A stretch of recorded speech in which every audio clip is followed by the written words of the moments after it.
What were the consequences of Saul's rash vow of not allowing his army to eat before evening? This is the question that we seek to answer today as we continue our verse-by-verse study of the book of 1 Samuel on walking through the Bible. Today we're going to be discussing 1 Samuel chapter 14, verses 24 to 35. But before we do that, let's read the passage. If you have a Bible with you, turn to 1 Samuel chapter 14, verse 24. But if you don't have a Bible, don't worry. Just follow along with us on the screen. The version that we'll be reading from is the New King James Version. So 1 Samuel chapter 14, beginning of verse 24. And the men of Israel were distressed that day, for Saul had placed the people under oath, saying, "Cursed is the man who eats any food until evening, before I have taken vengeance on my enemies." So none of the people tasted food. Now all the people of the land came to a forest, and there was honey on the ground. And when the people had come into the woods, there was the honey dripping, but no one put his hand to his mouth, for the people feared the oath. But Jonathan had not heard his father charge the people with the oath. Therefore he stretched out the end of the rod that was in his hand, and dipped it in a honeycomb, and put his hand to his mouth, and his countenance brightened. Then one of the people said, "Your father strictly charged the people with an oath, saying, 'Cursed is the man who eats food this day.'" And the people were faint. But Jonathan said, "My father has troubled the land. Look now how my countenance has brightened, because I tasted a little of this honey." How much better if the people had eaten freely today of the spoil of their enemies, which they found. For now would there not have been a much greater slaughter among the Philistines? Now they had driven back the Philistines that day from Michmash to Aijalon. So the people were very faint. And the people rushed on the spoil and took sheep, oxen, and calves, and slaughtered them on the ground. And the people ate them with the blood. Then they told Saul, saying, "Look, the people are sinning against the Lord by eating with the blood." So he said, "You have dealt treacherously. Roll a large stone to me this day." Then Saul said, "Disperse yourselves among the people, and say to them, 'Bring me here every man's ox and every man's sheep. Slaughter them here, and eat, and do not sin against the Lord by eating with the blood.'" So every one of the people brought his ox with him that night, and slaughtered it there. Then Saul built an altar to the Lord. This was the first altar that he built to the Lord. Jonathan successfully led a sneak attack against the Philistines that were at Michmash.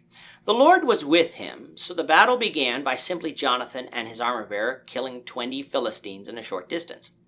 However, the noise from the Philistine defeat were heard by Saul's men who were in Geba across the canyon. And so eventually, Saul, these men, and others, accompanied by others who had abandoned Saul in chapter 13, joined the battle and drove out the Philistines from Michmash, shifting them west towards Bethaven and the Aijalon Valley. Battles from this area take a route that should be familiar to regular viewers of this podcast, as the same territory that Joshua fought on in Joshua 10, that the Israelites fought on back in 1 Samuel chapter 7. However, unbeknownst to us, before entering the battle, Saul made his men swear that they wouldn't eat any food until evening, lest they be cursed, for Saul wanted to take vengeance upon his enemies, and he didn't want the people to have to stop to eat, which might jeopardize the speed of that victory. However, making the people make such a vow was rash and foolish, for it didn't consider the consequences. Fighting in battle is difficult work. It requires energy. The sun was probably hot that day, which would make matters worse. And on top of all of that, the terrain of the battle was extremely hilly, meaning that even more energy needed to be expended. Thus, to hamstring your army by telling them that they couldn't eat during the day set themselves up for failure had the Lord not been with them. Now, the Lord being with them didn't mean that he suspended the natural needs and functions of the body.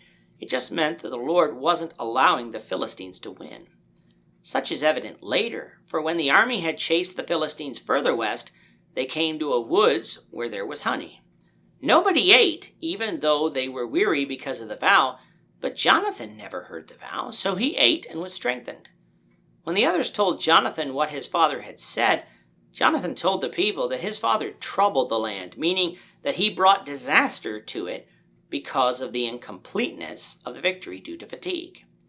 Think about it for a second.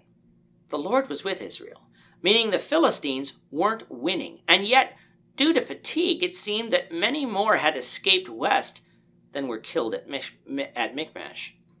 That was not the Lord's doing. It was Saul's by making the people take a foolish oath. This shows us that the Lord didn't work miracles in battle, even though he was with his people. The army still had to fight fight within their ability. But there was another consequence of Saul's rash vow, and that occurred at evening when the people finally could eat. For it is then that they rushed the spoil of war, the sheep, the oxen, and the calves, slaughtered them on the ground, and immediately ate without draining the blood. Leviticus 7, verse 26, among other passages in the law of Moses, is quite clear. It's sinful to eat blood. And yet because the people were so hungry, they simply ate without regard for God's law.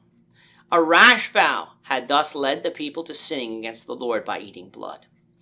Now that didn't excuse the sin, but oftentimes we sin when we place ourselves in avoidable situations, which cause us to then act without thinking. Saul recognized the sin that the people were committing, and so he told them to bring their animals to the large stone that he asked to be rolled up so that the animals could be slaughtered properly, the blood drained properly, so that the people could eat without sinning against the Lord. The people obeyed Saul and brought their animals to be slaughtered properly. And it was there that Saul erected an altar to the Lord, a memorial of the victory that the Lord had provided that day. It seemed that all was going to be well, but that is only what it seemed. What happens next? We'll invite you to return to find out, the Lord willing, in the next lesson. With that, our time is up for today. The Lord willing, we hope you'll join us for tomorrow's discussion of 1 Samuel chapter 14, verses 36 to 46, as we continue our walk through the Bible, one verse at a time. Thank you for watching today's episode. We hope that you found it edifying and ask that you not only subscribe to our channel and podcast, but that you like and share this episode among your friends so that the saving gospel of Jesus Christ can go out to the whole world.